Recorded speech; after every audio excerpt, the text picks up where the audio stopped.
अस्सलामुअलैकुम। MGT 603 strategic management की JDB 1 का सोल्यूशन आज हम इस वीडियो में देखेंगे। तो अगर आप मेरे चैनल पर नए हैं तो मेरे चैनल को सब्सक्राइब करें और बेल के आइकन पे क्लिक करें। तो जो इसका टाइटल है वो role of imagination strategic management में है, और इसका जो सिनेरियो बताया गया है कि एल्बर्ट आइंस्टाइन जो है वो एक ग्रेटेस्ट साइंटिस्ट के तौर पे जाने जाते हैं। उनके कहना ये था कि imagination is more than knowledge है, कि जो आपकी सोच है वो आपकी नॉलेज से ज़्यादा अहमियत रखती है। For knowledge is limited to all we know and understand. हम लोग जो नॉलेज रखते हैं वो एक लिमिटेड हद तक होती है, जो जितना हम जानते हैं, जितना हम समझते हैं। जबकि इमेजिनेशन जो है उसकी कोई लिमिट नहीं है, आप पूरी दुनिया को इमेजिनेशन में सोच सकते हैं। Knowledge is limited to all we know and understand, while imagination embrace the entire world and all there will be to know and understand. ये उनका कहना था, जो कि उन्होंने अपनी एक कोटेशन में बात की थी कि नॉलेज जो है वो लिमिटेड होती है, हम उतना ही जानते हैं, समझते हैं जितनी हमारे पास नॉलेज होती है। जबकि इमेजिनेशन की कोई हद नहीं होती। ठीक है, हम पूरी दुनिया घूम सकते हैं। अब रिक्वायर हमें क्या है कि एल्बर्ट आइंस्टाइन की स्टेटमेंट के अकॉर्डिंग आप बीइंग अ स्ट्रेटेजिक मैनेजमेंट आपने आंसर करना है इस क्वेश्चन का कि डू यू एग्री और disagree with the statement in the light of strategic management concept like the vision statement, mission statement, and SWOT analysis, providing strong justification for your choice backed by the concept of strategic management। आपके as a strategic management अगर ये सारे जो उसकी concept है, जैसे कि vision है, स्टेटमेंट है, मिशन स्टेटमेंट है और स्वॉट एनालिसिस, इनको देखते हुए क्या आप इसको एग्री करते हैं? अगर आप एग्री करते हैं तो फिर भी उसकी जस्टिफिकेशन लिखनी है। अगर आप डिसएग्री करते हैं तो फिर भी आपने उसकी जस्टिफिकेशन लिखनी है कि किस वजह पे से आप इससे डिसएग्री करते हैं। वर्ड लिमिट आपकी है 150। के सोल्यूशन के लिए आपको लेसन 1 एंड 2 के हैंडआउट्स को पहले पढ़ना पड़ेगा, तो उसके बाद में आप उसको अपनी वर्डिंग में आंसर को लिख सकते हैं। तो क्वेश्चन नंबर 1 का जो आंसर क्या बनता है कि जी इस चीज़ से एग्री करना चाहिए कि बीइंग अ स्ट्रेटेजिक मैनेजर जो है, इमेजिनेशन है वो नॉलेज से बेहतर है।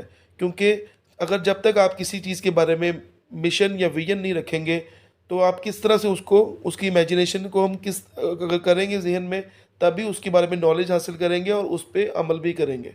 ठीक है, और इसी तरह से जो स्वॉट एनालिसिस है, जैसे कि strength, weakness, opportunities and threat है, तो अगर आपकी इमेजिनेशन ही नहीं किसी चीज़ के बारे में होगी कि आपकी कंपनी में कौन कौन से जो रूल्स एंड रेगुलेशन होने चाहिए, आपकी कंपनी का मिशन क्या होना चाहिए, ये तमाम चीज़ें, लॉन्ग टर्म गोल्स और ऑब्जेक्टिव क्या होने चाहिए, जब तक इनके बारे में आपकी जहन में खुद आप सोचेंगे नहीं, बीइंग अ स्ट्रेटेजिक मैनेजर, आपको इस चीज़ की नॉलेज ही नहीं होगी, या आप इस चीज़ के बारे में आपको इसकी इमेजिनेशन ही नहीं होगी, तो आप किस तरह से उसको ये चीज़ प्रोवाइड कर सकते हैं। ठीक है, उसको इम्प्लीमेंट भी आप नहीं कर सकते। इमेजिनेशन रखने के बाद ही आप जो है उसकी नॉलेज भी हासिल कर सकेंगे। ठीक है, तो ये देखिए सारी आपने पढ़ लेनी है कि इसकी इम्प्लीमेंटेशन कैसे करते हैं, इसकी इवैल्यूएशन कैसे करनी है। आपने इवैल्यूएशन भी आप तब भी करेंगे जब आप इस किसी चीज़ के बारे में उसको इमेजिन करेंगे कि ये चीज़ ऐसे नहीं, ऐसे होनी चाहिए।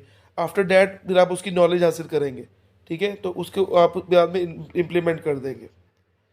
The prime task is to think through the overall mission of the business. देखिए यहाँ पे भी ये लिखा गया है, पीटर ड्रकर की ये कोटेशन है कि जो पहले सोचें देन आप उसको इम्प्लीमेंट करें ओवरऑल बिजनेस को। उसके बाद में आपने क्वालिटेटिव और क्वांटिटेटिव इन्फॉर्मेशन भी उसकी हासिल करें, पास्ट एक्सपीरियंस, जजमेंट वगैरह, ये सारे आपने उसके पॉइंट लिख लेने हैं।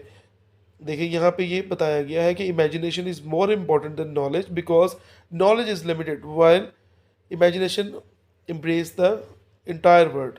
तो analytical thinking and initiative thinking complement one another, ये तमाम चीज़ें उसमें लेक्चर नंबर 1 के एंड पे आपको बताई गई। क्वेश्चन नंबर 1 का आंसर तो यही बनता है कि आपने ये बताना है कि आप इससे एग्री करते हैं या नहीं, इन तमाम चीज़ों को पढ़ते हुए, जो कि लेसन नंबर 2 में भी बताई गई हैं। ठीक है, उसके बाद में आपने अगर इससे एग्री करते हैं तो जस्टिफिकेशन देनी है। तो आप ये कुछ पॉइंट्स बना के लिख दें कि पहले इनको पढ़ें, लेसन नंबर 1 एंड 2 को थॉरली, और उसके बाद में उसमें से आप पॉइंट्स बना के लिख दें, जैसा कि अगर विदाउट इमेजिनेशन कि आप इस अपनी कोई भी बीइंग अ स्ट्रेटेजिक मैनेजमेंट कोई स्ट्रेटजी ही नहीं बना सकते।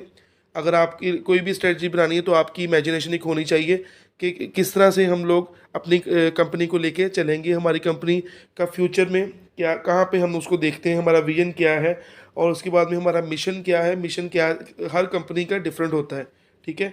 जब तक आप इमेजिन नहीं करेंगे आप उसको, उसकी जो मिशन ही नहीं बना सकते, ठीक है। उसके बाद में अपॉर्चुनिटी और थ्रेट्स, जो आप फलां वक्त में अपनी कंपनी को किस जगह पे ग्रो करते हुए देखना चाहते हैं, आप किस तरह से जॉब अपॉर्चुनिटीज़ प्रोवाइड करेंगे, या एम्प्लॉयज़ को आप किस तरह से ट्रीट करेंगे, और आपकी जो कंपनी है वो किस तरह से यूनिक हो सकती है, उसमें कौन सी ऐसी चीज़ है जो कि डिफरेंट होगी, जिसकी वजह से आपकी कंपनी जो है वो आगे चलेगी, ठीक है। तो ये चीज़ें जो ऐसी हैं, आपने इनको अपनी वर्डिंग में लिख लेना है। उसके बाद में ये इन्वायरमेंटल स्कैनिंग है। इसमें ये भी देख लें ज़रा आप कि रिसर्च और gathering and assimilating external information is something called scanning and industry analysis, ठीक है। तो ये आपने पॉइंट्स को पढ़ के और इनको अपनी वर्डिंग में लिख लेना है। जैसे कि सोशल है, इकोनॉमिक है, इकोनॉमिक कंडीशन क्या है, सोशल कंडीशन क्या है, हमारी कंपनी किस तरह से वो चलेगी, और किस तरह से हम उसको लेके आगे ग्रो करवाएंगे। तो उम्मीद है कि आपको ये मेरा पॉइंट ऑफ व्यू समझ आ गया होगा। इसको आप अपनी वर्डिंग में लिखें, और अगर आप डिसएग्री करते हैं तो फिर भी आप उसको अपनी वर्डिंग में लिख सकते हैं कि किन किन वजह से आप डिसएग्री करते हैं, पर जो अकॉर्डिंग टू मी है आपको एग्री करना चाहिए, और उसके जो आंसर है जो मैंने बताया है जैसा कि उसको आप लिखें। अल्लाह हाफ़िज़।